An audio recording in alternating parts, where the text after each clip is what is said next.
Hey everyone, today I'm going to be showing you what it looks like when you rotate an electron. And I'd like to thank BetterHelp for sponsoring this video. I'll tell you a little bit more about them later on. When you rotate a normal object 180 degrees, you see the back of it.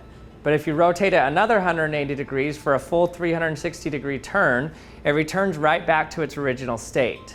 Electrons are weird. Let's say, for example, this is an electron, and the state that it's in is represented by this plus sign here. Now remember, this plus sign has nothing to do with its charge, but it's related to the wave function of the electron. So let's say I could see the wave function of the electron. I notice that it's in this plus state right now. But now let's walk around it. Let's keep my eye on it.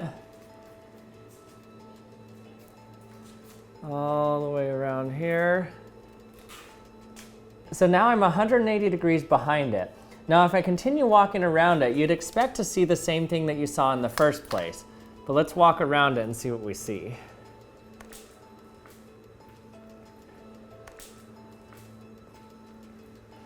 So now it's in a negative state. That's weird. So when I walk 360 degrees around it, it's now in a negative state of its wave function. But let's walk around it again.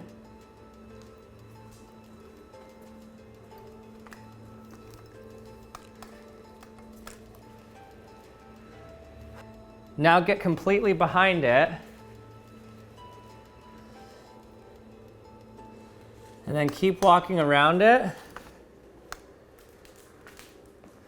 And we're back to its original state now. The reason this happens is because electrons are what we call spin 1/2 particles. What we mean by spin is that an electron has some innate angular momentum to it. So in addition to its orbital angular momentum, it also just has some angular momentum contained within it.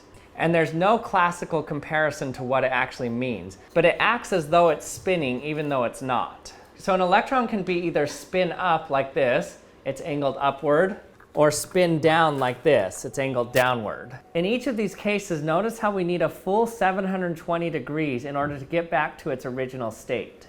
You can see that in this state, these copper tape lines line up perfectly. But let's see what happens when I rotate it 360 degrees. You can see that it looks different now. So in order to get it to be in the same state as before, I have to do one additional turn.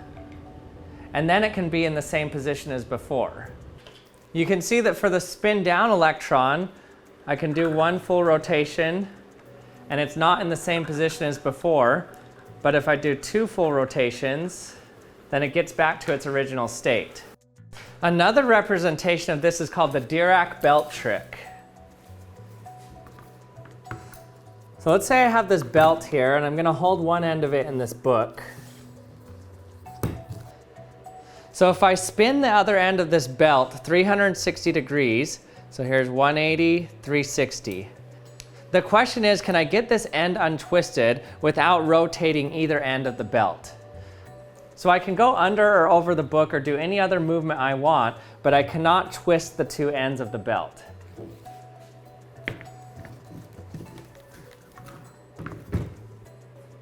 Nope. Oh, that's making it even worse. So you'll notice that no matter what I do, I can't untwist this belt. But if I rotate it 720 degrees instead of 360 degrees, watch what happens. So if I go 1, 2, 3, 4 twists, so it's now twisted 720 degrees. Now without turning or twisting either end of the belt, let's see if I can untwist it.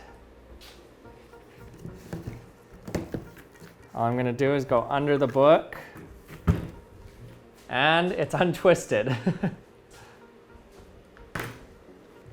So in order to get back to its original state, we needed 2 turns of the belt, not just one. It doesn't seem like this should work, but it works. You can see an illustration of a spin 1/2 particle using this belt trick here. So any object that's attached by belts or strings can actually spin continuously without becoming tangled. You can see the spinning square attached by belts here. Or a more extreme example with a ton of belts. But in either of these cases, you'll notice that it takes 2 full spins to get back to the original state they were in to start with.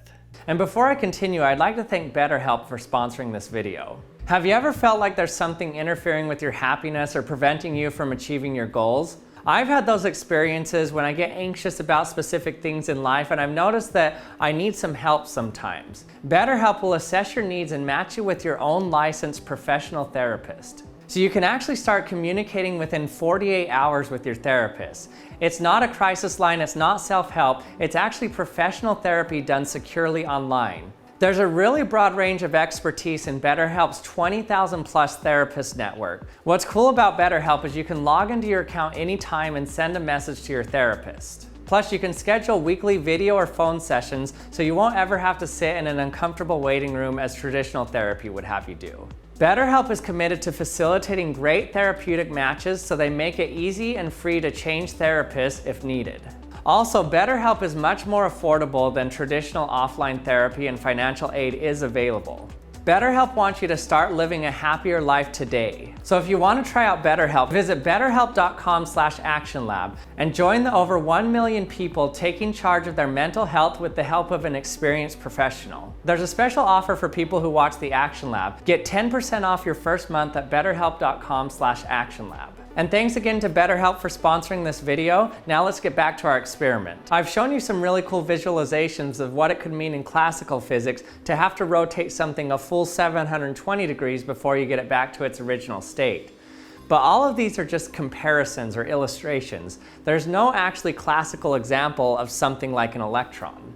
So how do we know that electrons even have a spin associated with them? Well, we know that electrons have a charge, and when a charge spins around in a circle, we know that it creates a magnetic moment. But we already know that if you throw a charged particle through a magnetic field, it will get deflected, whether or not it has spin or not. So what scientists did is they didn't take electrons by themselves, but they took electrons in the form of silver atoms. So the silver atom is neutral, it has no electric charge to it. But it does have one extra unpaired electron, which means that it should have a small magnetic moment to it. So what scientists did in what's now known as the Stern-Gerlach experiment is they shot silver atoms through a strong magnetic field, and they saw that the atoms ended up in one of two places after the magnetic field. They were split up into two specific points. So they determined that there was only one of two states that extra electron could be in, and we now call that spin up or spin down. So I mentioned at the beginning, the thing that you're observing when you walk around an electron 360 degrees is not the final state of the electron, but you're observing its wave function changing.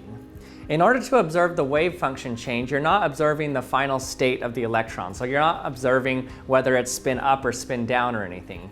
But what you can observe is that the wave function changed when you rotated it. For example, if you had a beam of electrons that you had previously measured in like a Stern-Gerlach experiment and measured them to be in the spin up state, and then you rotated that beam through 360 degrees, we would find that the wave function of those beam of electrons is now out of phase with the original beam. So you can prove that the wave function actually does look different when you rotate the electrons by actually rotating your experimental apparatuses, and you can see that destructive and constructive interference patterns occur depending on how much you rotated it. So the thing that looks different is the wave function of the spin of the electron itself, and not the electron, because we can't look at the electron directly, we can only measure it in some specific state at the end. You may have the question that how can an electron's wave function look different depending on how it's rotated, because you might be standing in a different location than somebody that's measuring it across the room, so would you get different results?